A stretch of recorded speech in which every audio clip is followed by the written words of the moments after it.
రాజకీయాలు అవసరం లేదు. సినిమా పరిశ్రమలోనే ఇంకొక 50-60 సినిమాలు చేసేవాడు ఆయన. అప్పటికే ఆయన కోట్లు తీసుకునేటటువంటి హీరో. మరి 80లో కోట్లు అంటే వాళ్ళని వాళ్ళ 100 కోట్లు 1000 కోట్లు అయ్యేది. కాబట్టి అన్నగారు ఎప్పుడు కూడా డబ్బుల కోసం రాలా, తన కుటుంబాన్ని రాజకీయాల్లోకి రానివ్వాల. అన్నగారు ఎప్పుడు కూడా తన కొడుకుల్ని ఎవరిని కూడా రాజకీయాల్లోకి వచ్చి నాన్న మన కుటుంబం రాజకీయంలో ఉంది, అమ్మ నువ్వు చెల్లెలు బాబాయిలు పిన్నులు మొత్తం రండి, సహజ వనరులు ప్రకృతి వనరులన్నీ దోచుకోండి అని అన్నగారు ఏ రోజు చెప్పలేదండి. ఆయన్ని చూడాలని అసెంబ్లీ సెక్రటేరియట్ దగ్గరికి రావడానికి కూడా ఒక 2-3 నెలలు నిజంగా ఏదన్నా పనుండి, ప్రజలకు సంబంధించిన పనుండి, పిల్లల్లో ఎవరైనా ఒకళ్ళు కావాలి అని అనుకుంటే వాళ్ళ ఉద్యోగులందరితో మాట్లాడిన తర్వాత ఆయన ఓకే అంటే అప్పుడు సెక్రటేరియట్కి రానిచ్చేవాడు. అది కూడా ఒక్కసారే జరిగిందంట ఆ కుటుంబంలో. చూడండి, ఇవాళ మనకి టోల్ గేట్ల దగ్గర కూడా ఎమ్మెల్యే గారు భార్య అంటే ఎమ్మెల్యే గారు లేదా ఆ స్టిక్కర్ ఉంటే చాలు మొత్తం బ్యాచ్ దిగిపోయి. ఇది రాజకీయాలు, వాళ్ళ రాజకీయ పరిస్థితి ఇలా ఉంది. దయచేసి ప్రజలకు ఎందుకు చెప్తున్నా అంటే ఈ దరిద్రాన్ని తెచ్చుకుంది కూడా ప్రజలే. వాడు వస్తాడు, 1000 రూపాయలు అంటాం, 2000 అంటాం, ఆ బజార్లో ఇచ్చారు, ఈ బజార్ వాళ్ళకి ఈరా అంటాం. వాడు మనల్ని కొనుక్కుంటున్నప్పుడు మనకెక్కడ అధికారం ఉందండి? అతను పని చేశాడు, పని చేయలేదు అని.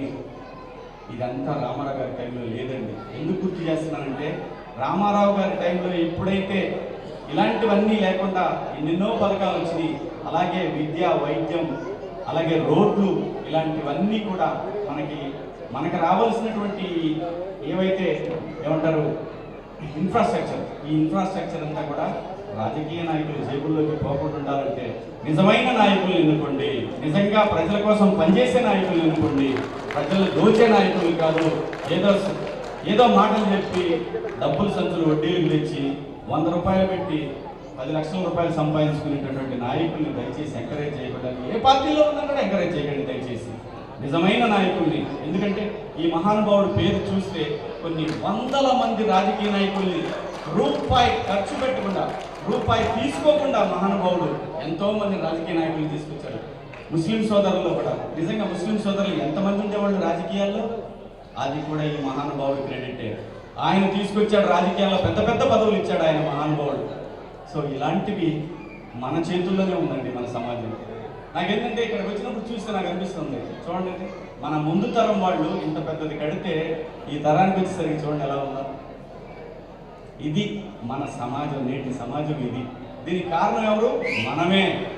మనమే దీనికి కారణం, ఇంకా వేరే ఎవ్వరూ కాదు. దయచేసి డబ్బులకి 2 రూపాయలు, నిజంగా 1000 రూపాయలు 2000 ఇస్తే వాడు రోజుకు 2 రూపాయలకి 4 రూపాయలు కొనుక్కున్నాడు. ప్లేట్ బజ్జీలు కూడా రాదు. దయచేసి డబ్బుతో రాజకీయం చేసేవాడిని ఎంకరేజ్ చేయకండి, నిజంగా పనిచేసేవాడిని ఎంకరేజ్ చేయండి. లేకపోతే మీ పిల్లలు, మీ మనవాళ్ళకి భవిష్యత్తు ఉండదు, ఒకరినొకడు పీక్కొని తింటది. ఇలాంటి వాటికి దూరంగా ఉండాలంటే కనీసం ఈ తరం మేల్కొని చొక్కా పట్టుకోండి.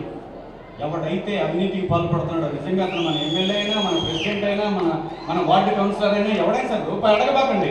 మనకు రావాల్సిన పనులన్నీ ధైర్యంగా చొక్కా పట్టుకొని అడగండి. చేయకపోతే అప్పుడు మాత్రమే ప్రజలకు న్యాయం జరుగుతుంది. అప్పటిదాకా న్యాయం జరగదు. సూట్ కేసులు తీసుకెళ్ళి చేతిలో బీఫామ్ తెచ్చుకున్నంత కాలం ఈ సమాజం బాగుపడదు. అన్నగారి ఆత్మ శోభిస్తూనే ఉంటుంది అటువంటి పరిస్థితులు చూసినప్పుడు. దయచేసి ప్రతి ఒక్కరికి నేను తెలియజేసేది ఏంటంటే ఈ భవిష్యత్తు మనది, ఈ రోజు మనది కాదు, రాబోయే తరాలది. రాబోయే తరాల హక్కుల్ని మనం దోచుకోవడం అంటే మీ బిడ్డలు, వాళ్ళ బిడ్డల జీవితాలని మనమే నాశనం చేసి ఏదో ఒక రోజు, ఎందుకంటే మన సౌర కుటుంబంలో ఉన్న గ్రహాలు, ఈ గ్రహాల్లాగానే భూమి ఒక్కటే మాత్రమే ప్రాణికోటితో ఉంది. అలాగే ఎప్పటికొకసారి ఇది కూడా అలాగే మారిపోద్ది. ఎందుకంటే మనిషి ధనదాహానికి ఈ భూమి కూడా ఏదో ఒక రోజు అంతరించిపోయే పరిస్థితులు వస్తాయి. కాబట్టి దయచేసి రాబోయే ఎన్నికల్లోనైనా సరే, ఏ ఎలక్షన్లోనైనా సరే ధైర్యంగా మీ ఓటు మీరు వినియోగించుకోండి. దొంగ ఓట్లను ఎంకరేజ్ చేయకండి. దొంగ ఓటు ఎక్కడ ఉందో ప్రశ్నించండి తప్ప పోయేది అలాగా తెలియపోయింది వస్తాం. అడగండి, పట్టుకోండి, చక్కా పట్టుకోండి. దొంగ ఓటు వేసేవాడు రానివ్వద్దు. రౌడీజం యూడిజం జాంతానాయి పోతే రేపటికి 2 ఉన్నామా, రేపు నీది. ఎవరికి భయపడాల్సిన పని లేదు.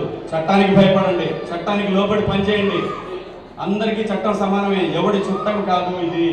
ఇది చట్టం అనేది రాజ్యాంగానికి లోబడి చేసినటువంటి చట్టాలన్నీ కూడా ఈ ఈ సమాజంలో బ్రతికే ప్రతి పౌరుడికి హక్కు ఉంది.